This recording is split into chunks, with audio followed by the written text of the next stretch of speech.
ಮಿತ್ರರೇ ನಮಸ್ಕಾರ.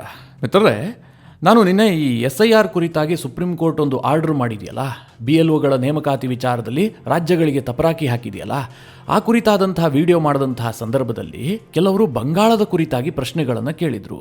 ಅದೇನೋ ಮಮತಾ ಬ್ಯಾನರ್ಜಿ ಈ ವಕ್ಫ್ ಕಾನೂನಿನ ವಿಚಾರದಲ್ಲಿ ಟರ್ನ್ ಹೊಡೆದಿದ್ದಾರೆ ಎನ್ನುವಂಥ ಸುದ್ದಿಗಳಿದಾವಲ್ಲ, ಅದು ನಿಜಾನ? ಹಾಗೆ ಮಮತಾ ಬ್ಯಾನರ್ಜಿ ಇಷ್ಟು ದಿನ ಸಾಕಿ ಸಲಹಿದ್ದಂತಹ ಹುಮಾಯೂನ್ ಕಬೀರ್ ಅನ್ನುವಂತಹ MLA ಈಗ ಉಚ್ಚಾಟನೆ ಮಾಡಿದಾರಂತಲ್ಲ. ಮಮತಾ ಸ್ವಲ್ಪ ಹಿಂದುತ್ವದ ಬಗ್ಗೆ ಹೆಚ್ಚು ಒಲವು ತೋರಿಸ್ತಾ ಇದ್ದಾರೆ ಎನ್ನುವಂತಹ ಮಾತುಗಳಿದಾವಲ್ಲ, ಇದೆಲ್ಲ ನಿಜಾನ ಅಂತ ಕೆಲವರು ಪ್ರಶ್ನೆಗಳನ್ನು ಕೇಳಿದರು. ಮಿತ್ರರೇ, ಆ ಹಿನ್ನೆಲೆಯಲ್ಲೇ ಈ ವಿಡಿಯೋವನ್ನು ಮಾಡ್ತಾ ಇದ್ದೀನಿ. ಪಶ್ಚಿಮ ಬಂಗಾಳದಲ್ಲಿ ಊಹಿಸಲು ಅಸಾಧ್ಯವಾಗದಂತಹ ಕೆಲವೊಂದಷ್ಟು ರಾಜಕೀಯ ಬೆಳವಣಿಗೆಗಳಾಗ್ತಾ ಇದೆ. ನನಗೆ ಈ ಮಮತಾ ಬ್ಯಾನರ್ಜಿಯವರ ರಾಜಕೀಯ ಇದೆಯಲ್ಲ, ಇದರಲ್ಲಾದಂತಹ ಬದಲಾವಣೆಗಳನ್ನು ನೋಡಿದಂತಹ ಸಂದರ್ಭದಲ್ಲಿ ಏನನ್ಸುತ್ತೆ ಅಂತಂದರೆ, ಈ ಕೇಡುಗಾಲಕ್ಕೆ ನಾಯಿ ಮೊಟ್ಟೆ ಇಟ್ಟಿತ್ತಂತೆ ಎನ್ನುವಂಥ ಒಂದು ಗಾದೆ ಮಾತಿದೆ. ಅದು ಬಂಗಾಳದಲ್ಲಿ ನಿಜವಾಯ್ತೇನೋ ಅಂತ ಅನಿಸೋದಕ್ಕೆ ಶುರುವಾಗಿದೆ. ಮಿತ್ರರೇ, ಬಹಳ ಇಂಟ್ರೆಸ್ಟಿಂಗ್ ವಿಚಾರಗಳಿದ್ದಾವೆ. ಈ ವಿಡಿಯೋದಲ್ಲಿ ನಿಮಗೆ ಡೀಟೇಲಾಗಿ ತಿಳಿಸ್ಕೊಡ್ತೀನಿ. ನೀವು ಈ ವಿಡಿಯೋನ ಕೊನೆವರೆಗೂ ಮಿಸ್ ಮಾಡದೆ ನೋಡಿ. ಮೊದಲನೆಯದಾಗಿ ಈ ಹುಮಾಯೂನ್ ಕಬೀರ್ ವಿಚಾರದಿಂದಲೇ ಶುರು ಮಾಡೋಣ. ಈ ಹುಮಾಯೂನ್ ಕಬೀರ್ ಅಂತ ಹೇಳಿದ್ರೆ ನಿಮಗೆ ಗೊತ್ತಾಗ್ಲಿಕ್ಕಿಲ್ಲ. ಈತ ಹಿಂದೆ ಕೊಟ್ಟಂತಹ ಒಂದು ಸ್ಟೇಟ್ಮೆಂಟನ್ನು ನಿಮಗೆ ನೆನಪು ಮಾಡ್ತೀನಿ, ಆಗ ನಿಮಗೆ ಗೊತ್ತಾಗುತ್ತೆ. ಈ ವಕ್ಫ್ ಕಾನೂನು ಜಾರಿಗೆ ಬಂದಂತಹ ಸಂದರ್ಭದಲ್ಲಿ ಪಶ್ಚಿಮ ಬಂಗಾಳದಲ್ಲಿ ಬಹಳ ದೊಡ್ಡ ಪ್ರತಿಭಟನೆಗಳಾಗಿದ್ವು. ಅದರಲ್ಲೂ ಮುರ್ಷಿದಾಬಾದ್ನಲ್ಲಿ ದಂಗೆಯೇ ಆಗಿತ್ತು. ಆ ಸಂದರ್ಭದಲ್ಲಿ TMC ಪಕ್ಷದ ಓರ್ವ ನಾಯಕನಿಂದ ಒಂದು ಸ್ಟೇಟ್ಮೆಂಟ್ ಬಂದಿತ್ತು. ಅದೇನು ಕೇಳಿದ್ರೆ, ಮುರ್ಷಿದಾಬಾದ್ನಲ್ಲಿ 70% ಮುಸ್ಲಿಮರಿದ್ದೀವಿ, ಹಿಂದೂಗಳಿರುವಂತಹದ್ದು ಕೇವಲ 30%. ಒಂದು ವೇಳೆ ನಾವೇನಾದರೂ ಬಯಸಿದ್ದೇ ಆದರೆ ಪೂರಾ ಹಿಂದೂಗಳನ್ನು ಬಡಿದು ಗಂಗಾ ನದಿಯಲ್ಲಿ ತೇಲಿ ಬಿಡ್ತೀವಿ, ಹೀಗಂತ ಒಂದು ಸ್ಟೇಟ್ಮೆಂಟನ್ನು ಕೊಟ್ಟಿದ್ದ.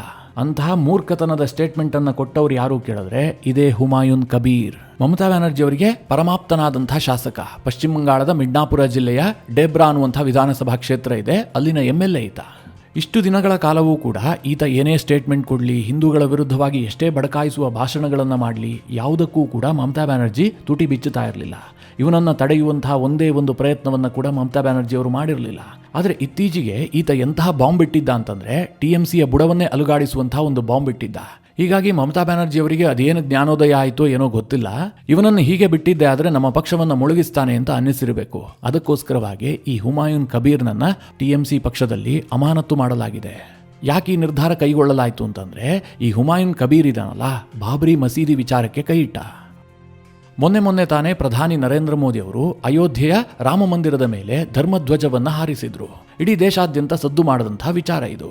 ಅದೇ ದಿನ ಈ ಹುಮಾಯೂನ್ ಕಬೀರ್ ಒಂದು ಘೋಷಣೆ ಮಾಡ್ತಾನೆ. ಪಶ್ಚಿಮ ಬಂಗಾಳದ ಮುರ್ಷಿದಾಬಾದ್ನಲ್ಲಿ ನಾನೊಂದು ಬಾಬ್ರಿ ಮಸೀದಿಯನ್ನು ಕಟ್ತೀನಿ. ಡಿಸೆಂಬರ್ 6ನೇ ತಾರೀಕು, ಅಂದರೆ ಯಾವ ದಿನ ಕರಸೇವೆ ನಡೆದು ಬಾಬ್ರಿ ಮಸೀದಿಯನ್ನು ಕೆಡವಲಾಗಿತ್ತೋ ಅದೇ ದಿನ ನಾನು ಬಾಬ್ರಿ ಮಸೀದಿಗೆ ಅಡಿಗಲ್ಲನ್ನು ಇಡ್ತೀನಿ. ನಾನೇ ಆ ಇಡೀ ಮಸೀದಿಯನ್ನು ಕಟ್ಟಿಸಿ ಅದಕ್ಕೆ ಬಾಬ್ರಿ ಮಸೀದಿ ಅಂತಲೇ ನಾಮಕರಣ ಮಾಡ್ತೀನಿ ಅಂತ ಒಂದು ಸ್ಟೇಟ್ಮೆಂಟನ್ನು ಕೊಟ್ಟ. ಈ ಹಿಂದೆಯೂ ಕೂಡ ಈತ ಈ ರೀತಿಯ ಹೇಳಿಕೆಗಳನ್ನು ಕೊಟ್ಟಿದ್ದ. ಆದರೆ ಅಯೋಧ್ಯೆಯಲ್ಲಿ ಧರ್ಮಧ್ವಜ ಸ್ಥಾಪನೆಯಾದ ದಿನವೇ ಪಶ್ಚಿಮ ಬಂಗಾಳದ ಮುರ್ಷಿದಾಬಾದ್ನ ಅನೇಕ ಕಡೆಗಳಲ್ಲಿ ಈ ಬಗ್ಗೆ ದೊಡ್ಡದಾದಂತಹ ಪೋಸ್ಟರ್ಗಳನ್ನು ಹಾಕಿಸ್ದ. ಡಿಸೆಂಬರ್ 6ನೇ ತಾರೀಕು ಬಾಬ್ರಿ ಮಸೀದಿ ನಿರ್ಮಾಣಕ್ಕೆ ಅಡಿಗಲ್ಲಿಡ್ತೀವಿ ಅಂತ. ಮಿತ್ರರೇ, ಇದು ದೊಡ್ಡ ರಾಜಕೀಯ ಕಾಂಟ್ರವರ್ಸಿಗೆ ಕಾರಣ ಆಯಿತು. ಇದನ್ನು BJP ಬಹಳ ಸೀರಿಯಸ್ ಆಗಿ ಪರಿಗಣಿಸಿತು. ಬಂಗಾಳದ BJPಯ ಪ್ರತಿಯೊಬ್ಬ ನಾಯಕನೂ ಕೂಡ ಇದನ್ನು ಟೀಕಿಸಿದ. ನೀವು ಎಷ್ಟು ಬೇಕಾದರೂ ಮಸೀದಿಗಳನ್ನು ಕಟ್ಕೊಳ್ಳಿ, ಜಾಗ ನಿಮ್ಮದು, ಹಣ ನಿಮ್ಮದು, ಆದರೆ ಬಾಬರ್ ಹೆಸರಿನಲ್ಲಿ ಈ ದೇಶದಲ್ಲಿ ಮಸೀದಿ ಕಟ್ಟಿದ್ದೆ ಆದರೆ ನಾವು ಅದನ್ನು ಸುಮ್ಮನೆ ಬಿಡೋದಿಲ್ಲ. BJP ನಾಯಕಿ ಉಮಾಭಾರತಿ ಹೇಳಿದ್ರು, ಒಂದು ವೇಳೆ ಬಾಬರ್ ಹೆಸರಲ್ಲಿ ಮಸೀದಿ ನಿರ್ಮಾಣ ಆಗಿದ್ದೇ ಆದರೆ ಅಯೋಧ್ಯೆಯಲ್ಲಿ ಬಾಬರ್ನ ಮಸೀದಿಗೆ ಯಾವ ಪರಿಸ್ಥಿತಿ ಬಂತೋ ಅದೇ ರೀತಿಯ ಪರಿಸ್ಥಿತಿ ಬರುತ್ತೆ, ನಾವು ಅಂತಹದೇ ಕರಸೇವೆ ಮಾಡ್ತೀವಿ ಅಂತ ಎಚ್ಚರಿಕೆ ಕೊಟ್ಟರು. ಮಿತ್ರರೇ, ಆರಂಭದಲ್ಲಿ TMC ಇದರಿಂದ ಅಂತರವನ್ನು ಕಾಯ್ದುಕೊಳ್ಳೋದಕ್ಕೆ ಯತ್ನ ಮಾಡಿತು. ಅದು ಕೇವಲ ಹುಮಾಯೂನ್ ಕಬೀರನ ನಿರ್ಧಾರ, ಅದಕ್ಕೂ ಪಕ್ಷಕ್ಕೂ ಸಂಬಂಧ ಇಲ್ಲ ಅಂತ. ಆದರೆ ದಿನದಿಂದ ದಿನಕ್ಕೆ ಈ ವಿವಾದ ಜಾಸ್ತಿ ಆಗೋದಕ್ಕೆ ಶುರುವಾಯಿತು. ಹುಮಾಯೂನ್ ಕಬೀರ್ ತನ್ನ ನಿರ್ಧಾರದಿಂದ ಹಿಂದೆ ಸರಿಯುವಂತಹ ಯಾವುದೇ ಲಕ್ಷಣಗಳು ಕಾಣಿಸಲಿಲ್ಲ. ಹೀಗಾಗಿ ಮಮತಾ ಬ್ಯಾನರ್ಜಿ ಒಂದು ತೀರ್ಮಾನ ಮಾಡ್ತಾರೆ, ಆತನನ್ನು ಪಕ್ಷದಿಂದ ಅಮಾನತು ಮಾಡ್ತೀನಿ ಅಂತ. ಈ ಅಮಾನತು ಆದೇಶವನ್ನು ಈಗಾಗಲೇ ಹೊರಡಿಸಿದ್ದು ಕೂಡ ಆಗಿದೆ. ಆದರೆ ಮಮತಾ ಬ್ಯಾನರ್ಜಿಯವರ ಆದೇಶಕ್ಕೆ ಈಗ ಹುಮಾಯೂನ್ ಕಬೀರ್ ಸೆಡ್ ಹೊಡೆದಿದ್ದಾನೆ. ನನಗೇನು ಬೇಕಾಗಿಲ್ಲ, ನಾನು ಪಕ್ಷಕ್ಕೆ ರಾಜೀನಾಮೆ ಕೊಟ್ಬಿಟ್ಟು ಶಾಸಕ ಸ್ಥಾನಕ್ಕೂ ರಾಜೀನಾಮೆಯನ್ನು ಕೊಟ್ಟು ನಾನು ಡಿಸೆಂಬರ್ 22ನೇ ತಾರೀಕು ಹೊಸ ಪಕ್ಷವನ್ನು ಸ್ಥಾಪಿಸ್ತೀನಿ. ಅದಕ್ಕೂ ಮುಂಚೆ ಡಿಸೆಂಬರ್ 6ನೇ ತಾರೀಕು ಬಾಬ್ರಿ ಮಸೀದಿಗೆ ಅಡಿಗಲ್ಲನ್ನು ಇಡೋದು ಕೂಡ ನಿಶ್ಚಿತ ಅಂತ ಘೋಷಣೆ ಮಾಡಿದ್ದಾನೆ. ಇದರ ಜೊತೆಗೆ ಈ ಹುಮಾಯೂನ್ ಕಬೀರ್ ಇನ್ನೊಂದು ಸ್ಟೇಟ್ಮೆಂಟ್ ಅನ್ನು ಕೂಡ ಕೊಟ್ಟಿದ್ದಾನೆ. ಅದೇನು ಅಂತಂದ್ರೆ, ಮಮತಾ ಬ್ಯಾನರ್ಜಿ ಅವರು 2026ಕ್ಕೆ ಮಾಜಿ ಆಗ್ತಾರೆ. Mamata Banerjee out going CM ಅಂತ ಒಂದು ಸ್ಟೇಟ್ಮೆಂಟ್ ಕೊಟ್ಟಿದ್ದಾನೆ. ಮಿತ್ರರೇ, ಮಮತಾ ಬ್ಯಾನರ್ಜಿ ಅವರು ಕೇವಲ ಈ ಹುಮಾಯೂನ್ ಕಬೀರ್ ವಿಚಾರದಲ್ಲಿ ಮಾತ್ರ ಇಂತಹ ನಿರ್ಧಾರವನ್ನು ಕೈಗೊಂಡಿಲ್ಲ. ನಿಮಗೆಲ್ಲ ವಕ್ಫ್ ಕಾನೂನು ಜಾರಿಯಾದಂತಹ ಸಂದರ್ಭ ನೆನಪಿದೆ ಅಂತ ಭಾವಿಸಿದ್ದೀನಿ. ಇಡೀ ದೇಶದಲ್ಲಿ ವಕ್ಫ್ ಕಾನೂನು ಚರ್ಚೆ ಆಗ್ತಾ ಇತ್ತಲ್ಲ, ಆಗ ಮಮತಾ ಬ್ಯಾನರ್ಜಿ ಅವರು ಅದಕ್ಕೆ ಸೆಡ್ ಹೊಡೆದಿದ್ರು. ಕೇಂದ್ರ ಸರ್ಕಾರ ಲೋಕಸಭೆ ಮತ್ತು ರಾಜ್ಯಸಭೆಯಲ್ಲಿ ಕಾನೂನನ್ನು ಪಾಸ್ ಮಾಡಿದ್ರೇನಂತೆ, ನಾನು ಯಾವುದೇ ಕಾರಣಕ್ಕೂ ಕೂಡ ನಮ್ಮ ರಾಜ್ಯದಲ್ಲಿ ಈ ಕಾನೂನು ಜಾರಿ ಆಗೋದಕ್ಕೆ ಬಿಡೋದಿಲ್ಲ, ನಮ್ಮ ರಾಜ್ಯಕ್ಕೆ ಎಂಟ್ರಿನೇ ಇಲ್ಲ ಅಂತ ಘೋಷಣೆ ಮಾಡಿದ್ರು. ಆದರೆ ಇತ್ತೀಚೆಗೆ ಮಮತಾ ಬ್ಯಾನರ್ಜಿ ಅವರು ಎಂತಹ ಯೂಟರ್ನನ್ನು ಈ ವಕ್ಫ್ ವಿಚಾರದಲ್ಲಿ ತೆಗೆದುಕೊಂಡ್ರು ಅಂತಂದ್ರೆ TMC ಪಕ್ಷದ ಮುಸ್ಲಿಂ ನಾಯಕರೇ ಕಂಗಾಲಾಗಿ ಹೋಗಿದ್ದಾರೆ. ಮಮತಾ ಈ ವಕ್ಫ್ ವಿಚಾರದಲ್ಲಿ ಒಂದು ಆದೇಶ ಮಾಡ್ತಾರೆ. ಕೇಂದ್ರ ಸರ್ಕಾರ ಸೂಚಿಸಿರುವಂತಹ ವಕ್ಫ್ ಪೋರ್ಟಲ್ನಲ್ಲಿ ಬಂಗಾಳದ 82,000 ಆಸ್ತಿಗಳೇನಿದಾವೆ, ವಕ್ಫ್ ಆಸ್ತಿಗಳು, ಅದೆಲ್ಲದರ ಮಾಹಿತಿಯನ್ನ ಡಿಸೆಂಬರ್ 5ನೇ ತಾರೀಕೊಳಗೆ ಅಪ್ಲೋಡ್ ಮಾಡಬೇಕು, ಹೀಗಂತ ಒಂದು ಸರ್ಕಾರಿ ಆದೇಶವನ್ನು ಹೊರಡಿಸ್ತಾರೆ. ಈ ಹಿಂದೆ ವಕ್ಫ್ ಕಾನೂನಿಗೆ ಬಂಗಾಳಕ್ಕೆ ಎಂಟ್ರಿನೇ ಇಲ್ಲ ಅಂತ ಹೇಳಿದಂತಹ ಮಮತಾ ಬ್ಯಾನರ್ಜಿ ಈಗ ಕೇಂದ್ರ ಸರ್ಕಾರದ ಪೋರ್ಟಲ್ಗೆ ಎಲ್ಲಾ ಮಾಹಿತಿಯನ್ನ ದಾಖಲಿಸಬೇಕು ಅಂತ ಸೂಚನೆ ಕೊಡ್ತಿದ್ದ ಹಾಗೆ ಬಂಗಾಳದ ಜನರಿಗೆ ಏನು ಅರ್ಥ ಆಯ್ತು? ಮಮತಾ ಬ್ಯಾನರ್ಜಿ ಅವರು ಕೇಂದ್ರದ ವಕ್ಫ್ ಕಾನೂನನ್ನು ಒಪ್ಪಿಕೊಂಡ್ರು. ಸುಮ್ಮನೆ ತೋರಗಾಣಿಕೆಗಷ್ಟೇ ವಕ್ಫನ್ನು ವಿರೋಧಿಸಿದ್ದು ಅಥವಾ ಮುರ್ಷಿದಾಬಾದ್ ದಂಗೆ ಮಾಡಿಸಿದ್ದು ಕೂಡ ಇವರ ರಾಜಕೀಯ ಕಾರಣಕ್ಕೆ ಹೊರತು ನಿಜವಾಗ್ಲೂ ಮಮತಾ ಬ್ಯಾನರ್ಜಿ ಅವರು ವಕ್ಫ್ ಕಾನೂನಿನ ವಿರುದ್ಧವಾಗಿಲ್ಲ ಅನ್ನುವಂಥದ್ದು TMCಯ ಮುಸ್ಲಿಂ ಮುಖಂಡರಿಗೆ ಅರ್ಥ ಆಯಿತು. ಯಾವ ಮಮತಾ ಬ್ಯಾನರ್ಜಿಯ ವಿರುದ್ಧವಾಗಿ ಉಸಿರು ಬಿಡೋದಕ್ಕೂ ಹೆದರ್ತಾ ಇದ್ದಂಥ TMCಯ ಮುಸ್ಲಿಂ ನಾಯಕರು ಈಗ ಒಬ್ಬೊಬ್ಬರಾಗೆ ಮಮತಾ ವಿರುದ್ಧ ಮಾತನಾಡೋದಕ್ಕೆ ಶುರು ಮಾಡಿದ್ದಾರೆ. ಉದಾಹರಣೆಗೆ ಸಿದ್ದಿಕುಲ್ಲಾ ಚೌಧರಿ, ಈತ TMC ಸರ್ಕಾರದಲ್ಲಿ ಮಂತ್ರಿಯೂ ಕೂಡ ಹೌದು, ಹಾಗೆ ಜಮಾತ್ ಉಲೇಮಾ ಹಿಂದ್ನ ಬಂಗಾಳ ಘಟಕದ ಅಧ್ಯಕ್ಷನೂ ಕೂಡ ಹೌದು. ಈತ ಮಮತಾ ಬ್ಯಾನರ್ಜಿಗೆ ನೇರವಾಗಿ ಎಚ್ಚರಿಕೆ ಕೊಟ್ಟಿದ್ದಾನೆ, ಮುಸ್ಲಿಮರು ಎಲ್ಲವುದನ್ನ ಸಹಿಸಿಕೊಂಡು ಕೂರ್ತಾರೆ ಅಂತ ಅಂದುಕೊಳ್ಬೇಡಿ, ನಾವು ಎಲ್ಲವುದನ್ನ ಸಹಿಸಿಕೊಳ್ಳೋದಿಲ್ಲ, ಬಂಗಾಳದಲ್ಲಿ ಒಂದೇ 1 ಇಂಚು ವಕ್ಫ್ ಭೂಮಿಯನ್ನು ಕೂಡ ನಾವು ಬಿಡೋದಿಲ್ಲ ಅಂತ ಈತ ಮಮತಾ ಬ್ಯಾನರ್ಜಿಗೆ ಸವಾಲು ಹಾಕಿದ್ದಾನೆ. ಇದೆಲ್ಲದರ ಜೊತೆಗೆ ಈ ಗಾಯದ ಮೇಲೆ ಬರೆ ಎಂಬಂತೆ ಮಮತಾ ಬ್ಯಾನರ್ಜಿ ಅವರಿಗೆ ಇನ್ನೊಂದು ಹಿನ್ನಡೆ ಕೂಡ ಆಗಿದೆ. ಅದೇನು ಕೇಳಿದ್ರೆ, ಇವರು 2011ರಲ್ಲಿ ಅಧಿಕಾರಕ್ಕೆ ಬಂದ್ರಲ್ಲ, ಆ ಸಂದರ್ಭದಲ್ಲಿ ಇವರೊಂದು ತೀರ್ಮಾನ ಮಾಡ್ತಾರೆ, ಮುಸ್ಲಿಮರಿಗೂ ಕೂಡ OBCಯಲ್ಲಿ ಪಾಲುದಾರಿಕೆಯನ್ನು ಕೊಡಬೇಕು ಅಂತ. ಆದರೆ ಭಾರತದ ಸಂವಿಧಾನದ ಪ್ರಕಾರವಾಗಿ ಅದು ಸಾಧ್ಯ ಆಗೋದಿಲ್ಲ ಅಲ್ವಾ? ಈ ಮೀಸಲಾತಿ ಕೊಡಬೇಕು ಅಂತಂದ್ರೆ ಅದು ಜಾತಿಗಳಿಗೆ ಮಾತ್ರ ಕೊಡೋದಕ್ಕೆ ಸಾಧ್ಯ. ಅದಕ್ಕೆ ಮಮತಾ ಬ್ಯಾನರ್ಜಿ ಒಂದು ಪ್ಲಾನ್ ಮಾಡ್ತಾರೆ, ಮುಸ್ಲಿಮರಲ್ಲಿ 35 ಜಾತಿಗಳನ್ನು ಗುರುತಿಸಿ ಕೇಂದ್ರ ಸರ್ಕಾರಕ್ಕೆ ಒಂದು ಶಿಫಾರಸನ್ನು ಮಾಡ್ತಾರೆ. ಒಟ್ಟು 46 ಜಾತಿಗಳನ್ನು OBC ಪಟ್ಟಿಗೆ ಸೇರಿಸಿ ಅಂತ. ಅದರಲ್ಲಿ ಮಿತ್ರರೇ 35 ಜಾತಿಗಳು ಮುಸ್ಲಿಮರಿಗೆ ಸಂಬಂಧಪಟ್ಟಿದ್ದಾಗಿರುತ್ತೆ. ಕೇಂದ್ರ ಸರ್ಕಾರ ಸ್ವಲ್ಪ ಮೀನಾಮೇಷ ಎಣಿಸಿ 2014ರ ಲೋಕಸಭಾ ಚುನಾವಣೆಗೆ ತಿಂಗಳ ಮುಂಚೆ ಅಂದರೆ ಫೆಬ್ರವರಿ ತಿಂಗಳಿನಲ್ಲಿ ಒಂದು ಗೆಜೆಟೆಡ್ ನೋಟಿಫಿಕೇಶನ್ ಅನ್ನು ಹೊರಡಿಸುತ್ತೆ. ಮಮತಾ ಬ್ಯಾನರ್ಜಿ ಸೂಚಿಸಿದಂಥ ಈ 35 ಜಾತಿಗಳೇನಿದ್ದಾವೆ ಅದೆಲ್ಲವುದನ್ನು ಕೂಡ OBC ಪಟ್ಟಿಗೆ ಸೇರಿಸಿ ಆದೇಶವನ್ನು ಹೊರಡಿಸಿ ಬಿಡುತ್ತೆ. ಮಿತ್ರರೇ, ಇದು ಸ್ವಲ್ಪ ವಿವಾದಕ್ಕೆ ಕಾರಣ ಆಗಿರುತ್ತೆ, ಅನಂತರ ತಣ್ಣಗಾಗಿರುತ್ತೆ. ಆದರೆ ಈಗ NCBC ಅಂದರೆ ರಾಷ್ಟ್ರೀಯ ಹಿಂದುಳಿದ ವರ್ಗದ ಆಯೋಗ ಕೇಂದ್ರ ಸರ್ಕಾರಕ್ಕೆ ಮತ್ತೆ ಒಂದು ಶಿಫಾರಸನ್ನು ಮಾಡಿದೆ. ಮಮತಾ ಬ್ಯಾನರ್ಜಿ ಅವರು ಸೇರಿಸಿದಂಥ ಈ 35 ಜಾತಿಗಳೇನಿದಾವೆ ಅದೆಲ್ಲವೂ ಕೂಡ ಮುಸ್ಲಿಮರಿಗೆ ಸಂಬಂಧಪಟ್ಟಂತಹ ಜಾತಿಗಳು, ಹೀಗಾಗಿ ಅದನ್ನ OBC ಪಟ್ಟಿಯಿಂದ ಕೈ ಬಿಡಬೇಕು ಅಂತ ಇದನ್ನ ಕೇಂದ್ರದ ಸಚಿವರು ಈಗ ಲೋಕಸಭೆಯಲ್ಲೇ ಘೋಷಣೆ ಮಾಡಿದ್ದಾರೆ. ಇದು ಮಮತಾ ಬ್ಯಾನರ್ಜಿ ಅವರ ತುಷ್ಟೀಕರಣ ರಾಜಕಾರಣಕ್ಕೆ ಮತ್ತೊಂದು ಹಿನ್ನಡೆಯನ್ನ ಮಾಡಿದೆ. ಇದನ್ನೆಲ್ಲ ಹೇಳದಂತಹ ಸಂದರ್ಭದಲ್ಲಿ ನಿಮಗೊಂದು ಪ್ರಶ್ನೆ ಬರ್ತಾ ಇರಬಹುದು, ಹಾಗಾದರೆ ಮಮತಾ ಬ್ಯಾನರ್ಜಿ ಅವರು ಈ ರೀತಿಯ ದ್ವಂದ್ವ ನಿರ್ಧಾರಗಳನ್ನು ಯಾಕೆ ಕೈಗೊಳ್ತಾ ಇದ್ದಾರೆ? ಒಂದು ಕಡೆ ಹುಮಾಯೂನ್ ಕಬೀರ್ನನ್ನ ಪಕ್ಷದಿಂದ ಅಮಾನತು ಮಾಡುವಂತಹ ನಿರ್ಧಾರ, ವಕ್ಫ್ ವಿಚಾರದಲ್ಲಿ ಯೂಟರ್ನ್, ಈ ರೀತಿಯಾದಂತಹ ಮಮತಾ ಬ್ಯಾನರ್ಜಿ ಅವರನ್ನ ನಾವು ಯಾವತ್ತೂ ಕೂಡ ನೋಡಿರಲಿಲ್ಲ ಅಲ್ವಾ? ಮುಸ್ಲಿಮರ ವಿಚಾರದಲ್ಲಿ ಸದಾ ಮೃದು ಧೋರಣೆಯನ್ನು ತಳಿತಾ ಇದ್ದಂತಹ ಮಮತಾ ಈಗ ಯಾಕೆ ಇಂತಹ ನಿರ್ಧಾರಗಳನ್ನು ಕೈಗೊಳ್ತಾ ಇದ್ದಾರೆ ಅಂತ ನಿಮಗೊಂದು ಪ್ರಶ್ನೆ ಬರ್ತಾ ಇರಬಹುದು. ಮಿತ್ರರೇ, ಅದಕ್ಕೊಂದು ಮೇಜರ್ ಆದಂತಹ ಕಾರಣ ಇದೆ. ಅದೇನು ಕೇಳಿದ್ರೆ, ಪಶ್ಚಿಮ ಬಂಗಾಳದಲ್ಲಿ ಓವರ್ ಆಲ್ ವೋಟರ್ಸ್ ಅನ್ನು ತೆಗೆದುಕೊಂಡ್ರೆ ಅಲ್ಲಿ ಮುಸ್ಲಿಮರ ಪ್ರಭಾವ ಇರುವಂತಹದ್ದು 29%. ಅದು 2016ರ ನಂತರ ದಂಡಿಯಾಗಿ ಮಮತಾ ಬ್ಯಾನರ್ಜಿಗೆ ಬರ್ತಾ ಇದೆ. ಈ ಮೊದಲು ಏನಾಗ್ತಾ ಇತ್ತು ಗೊತ್ತಾ? ಲೆಫ್ಟ್ ಪಾರ್ಟಿಗಳು ಆ ಮುಸ್ಲಿಂ ವೋಟ್ ಬ್ಯಾಂಕ್ ಅನ್ನ ಗಟ್ಟಿಯಾಗಿ ಹಿಡಿದಿಟ್ಟುಕೊಂಡಿದ್ವು. ಆದರೆ 2016 ಮತ್ತು 2021ರ ಚುನಾವಣೆ ಏನಿದೆ ಇದರಲ್ಲಿ ಬಂಗಾಳದ ವೋಟಿಂಗ್ ಪ್ಯಾಟರ್ನ್ ನಲ್ಲಿ ಸಾಕಷ್ಟು ಬದಲಾವಣೆ ಆಗಿದೆ.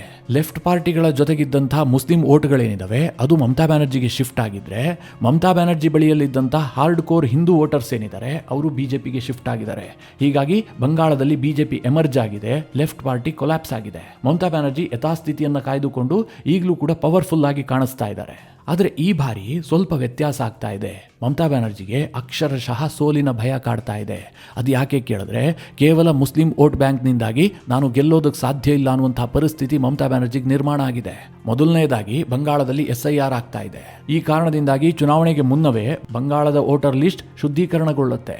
ಇನ್ನು ಮಮತಾ ಬ್ಯಾನರ್ಜಿ ಸಾಕಿ ಸಲಹುತ್ತಾ ಇದ್ದಂತಹ ಅಕ್ರಮ ಬಾಂಗ್ಲಾ ವಲಸಿಗರು ಈಗಾಗಲೇ ದೇಶ ಬಿಟ್ಟು ಹೋಗ್ತಾ ಇದ್ದಾರೆ. ಇನ್ನೊಂದು ಕಡೆಯಲ್ಲಿ ಈ ಅಕ್ರಮ ಬಾಂಗ್ಲಾ ವಲಸಿಗರ ವಿಚಾರದಲ್ಲಿ ಮಮತಾ ಬ್ಯಾನರ್ಜಿ ತೆಗೆದುಕೊಂಡಂತಹ ನಿರ್ಧಾರಗಳ ಕಾರಣದಿಂದಾಗಿ ಬಂಗಾಳದಲ್ಲಿ ಕ್ರೈಮ್ ರೇಟ್ ವಿಪರೀತವಾಗಿ ಜಾಸ್ತಿ ಆಗಿದೆ. ಬಂಗಾಳದಲ್ಲಿ ವಾಸ ಮಾಡ್ತಿರುವಂತವರಿಗೆ ಅಕ್ಷರಶಃ ಜಂಗಲ್ ರಾಜ್ನ ಅನುಭವ ಆಗ್ತಾ ಇದೆ. ಹೀಗಾಗಿ ಮಮತಾ ಬ್ಯಾನರ್ಜಿ ಅವರಿಗೆ ಈ 29% ಮುಸ್ಲಿಮರ ಓಟು ಪ್ಲಸ್ ಒಂದು 20% ಹಿಂದೂಗಳ ಓಟು ಸಿಕ್ಕಿ ಈಸಿಯಾಗಿ ಗೆಲ್ತಾ ಇದ್ರಲ್ಲ, ಈ ಬಾರಿ ಅದು ಡಿಸ್ಟರ್ಬ್ ಆಗುತ್ತೆ. ಮುಸ್ಲಿಮರ ಓಟು ಮಮತಾ ಬ್ಯಾನರ್ಜಿಗೆ ಬಂದರೂ ಕೂಡ ಹಿಂದೂಗಳ ಓಟ್ನಲ್ಲಿ ವಿಭಜನೆ ಆಗುವಂತದ್ದು ಗ್ಯಾರಂಟಿ ಆಗಿದೆ. ಹೀಗಾಗಿ ಮಮತಾ ಬ್ಯಾನರ್ಜಿ ಅವರಿಗೆ ದಾರಿ ಕಾಣದೆ ಸಾಫ್ಟ್ ಹಿಂದುತ್ವವನ್ನು ಪ್ರತಿಪಾದಿಸ್ತಾ ಇದ್ದಾರೆ. ಅಂದ್ರೆ ನಾನೊಬ್ಬ ಸೆಕ್ಯುಲರ್ ಲೀಡರ್, ಕೇವಲ ಮುಸ್ಲಿಂ ಪರವಾದಂತಹ ನಾಯಕಿ ಅಲ್ಲ ಅಂತ ತೋರಿಸ್ಕೊಳ್ಳೋದಕ್ಕೆ ಎಲ್ಲಾ ರೀತಿಯಲ್ಲೂ ಯತ್ನ ಮಾಡ್ತಾ ಇದ್ದಾರೆ. ಮಿತ್ರರೇ, ಈ ರಾಜಕಾರಣಿಗಳನ್ನ ವರ್ಣರಂಜಿತ, ಅಜಾತಶತ್ರು, ಸರಳ, ಸಜ್ಜನ, ದೂರದೃಷ್ಟಿಯ ನಾಯಕ ಹೀಗೆಲ್ಲ ಮಾಧ್ಯಮಗಳು ವರ್ಣಿಸೋದನ್ನ ನೀವೆಲ್ಲ ಕೇಳಿರ್ತೀರಿ. ಮಮತಾ ಬ್ಯಾನರ್ಜಿ ಅವರನ್ನ ಹೀಗೇನಾದ್ರೂ ವರ್ಣಿಸಬೇಕು ಅಂತ ಅಂದ್ರೆ ಅವರಿಗೆ ಸೂಟ್ ಆಗುವಂತಹ ಒಂದೇ ಒಂದು ಪದ ಅಂತಂದ್ರೆ ಅದು ಹಠಮಾರಿ ರಾಜಕಾರಣಿ ಅಂತ. ಕೆಲವರು ಮೋದಿಯನ್ನ ಸರ್ವಾಧಿಕಾರಿ ಅಂತ ಕರೀತಾರೆ. ಆದ್ರೆ ಇಡೀ ದೇಶದಲ್ಲಿ ಮಮತಾ ಬ್ಯಾನರ್ಜಿ ಅವರ ಸರ್ವಾಧಿಕಾರಿ ಧೋರಣೆಯ ಮುಂದೆ ಇನ್ಯಾರೂ ಕೂಡ ನಿಲ್ಲೋದಕ್ಕೆ ಸಾಧ್ಯವೇ ಇಲ್ಲ. ಮೊನ್ನೆ ನಾನು ಹೀಗೆ ಬಂಗಾಳದ ರಾಜಕಾರಣದ ಬಗ್ಗೆ ದೆಹಲಿ ಪತ್ರಕರ್ತರ ಜೊತೆಗೆ ಚರ್ಚೆ ಮಾಡ್ತಾ ಇರ್ತೀನಿ. ಆಗ ಒಬ್ರು ಹೇಳಿದ್ರು, ತಮಿಳುನಾಡಿನ ಸ್ಟಾಲಿನ್ ಸರ್ಕಾರದ ಧೋರಣೆಯನ್ನ ನೀವೆಲ್ಲ ನೋಡಿರ್ತಿರಲ್ಲ, ಅಂತಹ 2 ಸ್ಟಾಲಿನ್ ಅನ್ನ ಹಾಕಿದ್ರೂ ಕೂಡ ಓರ್ವ ಮಮತಾ ಬ್ಯಾನರ್ಜಿ ಆಗೋದಿಲ್ಲ. ಅಷ್ಟು ಹಠಮಾರಿ ಮತ್ತು ಅಷ್ಟು ಸರ್ವಾಧಿಕಾರಿ ಧೋರಣೆಯನ್ನ ಹೊಂದಿದ್ದಾರೆ ಎನ್ನುವಂಥದ್ದು ಅದರ ಅರ್ಥ. ಅಂತಹ ಮಮತಾ ಬ್ಯಾನರ್ಜಿಗೆ 2019ರಲ್ಲಿ ಸೋಲಿನ ಭಯ ಕಾಡಿತ್ತು. ಆದರೆ ದೊಡ್ಡ ಮಟ್ಟದಲ್ಲಿರಲಿಲ್ಲ. ಮಾಧ್ಯಮಗಳೇನೋ ವಿಶ್ಲೇಷಣೆ ಮಾಡ್ತಾ ಇದ್ವು, ಈ ಬಾರಿ ಬಿಜೆಪಿ ಅಧಿಕಾರಕ್ಕೆ ಬರಬಹುದು, ಯಾಕೆಂದ್ರೆ 2019ರಲ್ಲಿ ಬಹಳ ದೊಡ್ಡ ಪ್ರಮಾಣದ ಗೆಲುವನ್ನು ಲೋಕಸಭಾ ಚುನಾವಣೆಯಲ್ಲಿ ಸಾಧಿಸಿದ್ರಲ್ಲ, ವಿಧಾನಸಭಾ ಚುನಾವಣೆಯಲ್ಲೂ ಕೂಡ ಅದು ರಿಪೀಟ್ ಆಗುತ್ತೆ ಎನ್ನುವಂತಹ ವಾದಗಳಿದ್ವು. ಆದರೆ ಮಮತಾ ಮುಖದಲ್ಲಿ ಆ ಭಯ ಕಾಣಿಸ್ತಾ ಇರಲಿಲ್ಲ. ಆದರೆ ಈ ಬಾರಿ ಮಮತಾಗೆ ಆ ಧೈರ್ಯವೇ ಇಲ್ಲ. ಅಕ್ಷರಶಃ ಮಮತಾ ಹೆದರು ಹೋಗಿದ್ದಾರೆ. ಅವರ ಮುಖದಲ್ಲಿ ಭಯ ಎದ್ದು ಕಾಣ್ತಾ ಇದೆ. ಒಂದು ರೀತಿಯಲ್ಲಿ ಅಧಿಕಾರ ತನ್ನ ಕಣ್ಣ ಮುಂದೆಯೇ ಕೈತಪ್ಪಿ ಹೋಗ್ತಾ ಇದೆ ಎನ್ನುವಂತಹ ಅಸಹಾಯಕತೆಯಲ್ಲಿ ಮಮತಾ ಇದ್ದಂತೆ ಕಂಡು ಬರ್ತಾ ಇದೆ. ಇದೇ ಕಾರಣದಿಂದಾಗಿ ಹಿಂದೂ ಮುಸ್ಲಿಂ ವಿಚಾರ ಬಂದಾಗ್ಲೆಲ್ಲ ಯೋಚನೆಯನ್ನೇ ಮಾಡದೆ ಮುಸ್ಲಿಮರ ಪಕ್ಷವನ್ನು ವಹಿಸಿಕೊಳ್ತಾ ಇದ್ದಂತಹ ಮಮತಾ ಈಗ ಸಾಫ್ಟ್ ಹಿಂದುತ್ವದ ಪರವಾಗಿ ವಾಲ್ತಾ ಇದ್ದಾರೆ. ಮಿತ್ರರೇ, ನಾನು ಈ ಹಿಂದೆಯೂ ಕೂಡ ಈ ವಿಚಾರವನ್ನು ಹೇಳದಂತಹ ಸಂದರ್ಭದಲ್ಲಿ ಕೆಲವರು ಕಮೆಂಟ್ ಹಾಕಿದ್ರು, ಮಮತಾ ಬ್ಯಾನರ್ಜಿಯನ್ನು ಸೋಲಿಸೋದು ಅಷ್ಟು ಸುಲಭ ಇಲ್ಲ ರೀ, ಅವರ ಬಳಿಯಲ್ಲಿ 48% ವೋಟ್ ಬ್ಯಾಂಕ್ ಇದೆ. ವೋಟಿಂಗ್ ಪರ್ಸೆಂಟೇಜ್ನಲ್ಲಿ ಬಿಜೆಪಿ ಮತ್ತು ಮಮತಾ ನಡುವೆ 10% ಡಿಫರೆನ್ಸ್ ಇದೆ ಅಂತೇಳಿ ಕೆಲವರು ಅಭಿಪ್ರಾಯ ವ್ಯಕ್ತಪಡಿಸಿದ್ರು. ಮಿತ್ರರೇ, ಆ ವಾದ ಏನು ತಪ್ಪಲ್ಲ. ಖಂಡಿತವಾಗ್ಲೂ 10% ಡಿಫರೆನ್ಸ್ ಇರೋದು ನಿಜ. ಆದರೆ ಅದು ಬದಲಾಗೋದಕ್ಕೆ ದೊಡ್ಡದಾದಂತಹ ಏನೋ ಮ್ಯಾಜಿಕ್ ನಡಿಬೇಕಾಗಿಲ್ಲ. ಅಲ್ಲಿ ಎಡಪಕ್ಷ ಮತ್ತು ಕಾಂಗ್ರೆಸ್ನ ಮೈತ್ರಿಕೂಟ ಇದೆಯಲ್ಲ, ಅವರೊಂದು 15-16% ವೋಟನ್ನು ಪಡೆದ್ರೆ ಸಾಕು, ಮಮತಾ ಬ್ಯಾನರ್ಜಿ ನೆಲ ಕಚ್ಚಿ ಹೋಗ್ತಾರೆ. ಹಾಗಾಗತ್ತಾ ಕೇಳಿದ್ರೆ, ಮಮತಾ ಈಗ ಮುಸ್ಲಿಂ ವಿಚಾರದಲ್ಲಿ ಕೈಗೊಳ್ಳುತ್ತಿರುವಂತಹ ನಿರ್ಧಾರಗಳಿದೆಯಲ್ಲ, ಒಂದು ಕಡೆ ಹಿಂದೂಗಳ ಪರವಾಗಿಯೂ ಅಲ್ಲ, ಇನ್ನೊಂದು ಕಡೆ ಮುಸ್ಲಿಮರ ಪರವಾಗಿಯೂ ಅಲ್ಲ, ಈ ದ್ವಂದ್ವದ ನಿರ್ಧಾರಗಳಿದೆಯಲ್ಲ, ಇದು ಮುಸ್ಲಿಂ ವೋಟ್ಗಳನ್ನ ಕಾಂಗ್ರೆಸ್ ಕಡೆಗೆ ಶಿಫ್ಟ್ ಮಾಡುವಂತಹ ಸಾಧ್ಯತೆಗಳಿದೆ.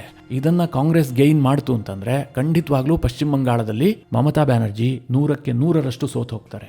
ಮಿತ್ರರೇ, ಏಪ್ರಿಲ್ ಮೇನಲ್ಲಿ ಚುನಾವಣೆ ಇರುವ ಕಾರಣದಿಂದಾಗಿ ಬಂಗಾಳ ಮುಂದಿನ ಕೆಲ ತಿಂಗಳು ಸದಾ ಸುದ್ದಿಯಲ್ಲಿರುತ್ತೆ. ಮೇಜರ್ ಡೆವಲಪ್ಮೆಂಟ್ಗಳಾದಂತಹ ಸಂದರ್ಭದಲ್ಲಿ ನಿಮಗೆ ತಿಳಿಸುವಂತಹ ಪ್ರಯತ್ನಗಳನ್ನು ಮಾಡ್ತೀನಿ. ಈ ಎಲ್ಲ ವಿಚಾರಗಳ ಕುರಿತಾಗಿ ನಿಮ್ಮ ಅನಿಸಿಕೆ ಅಭಿಪ್ರಾಯಗಳೇನು ಕಮೆಂಟ್ ಮಾಡುವ ಮೂಲಕ ನಮಗೆ ತಿಳಿಸಿ. ಹಾಗೆ ನಿಮಗೆ ಈ ವಿಡಿಯೋ ಇಷ್ಟವಾದರೆ ಲೈಕ್ ಮಾಡಿ. ಜೊತೆಗೆ ನೀವಿನ್ನೂ ನಿಮ್ಮ ನೆಚ್ಚಿನ ಸಂಸ್ಕಾರ ಸೌರಭ ಯೂಟ್ಯೂಬ್ ಚಾನಲ್ನ ಸಬ್ಸ್ಕ್ರೈಬ್ ಮಾಡಿಲ್ಲ ಅಂತಾದರೆ ಈ ಕೂಡಲೇ ಸಬ್ಸ್ಕ್ರೈಬ್ ಮಾಡಿ. ಮುಂದಿನ ಎಲ್ಲ ಅಪ್ಡೇಟ್ಗಳ ನೋಟಿಫಿಕೇಷನ್ಗಾಗಿ ಬೆಲ್ ಐಕಾನ್ ಒತ್ತಿ.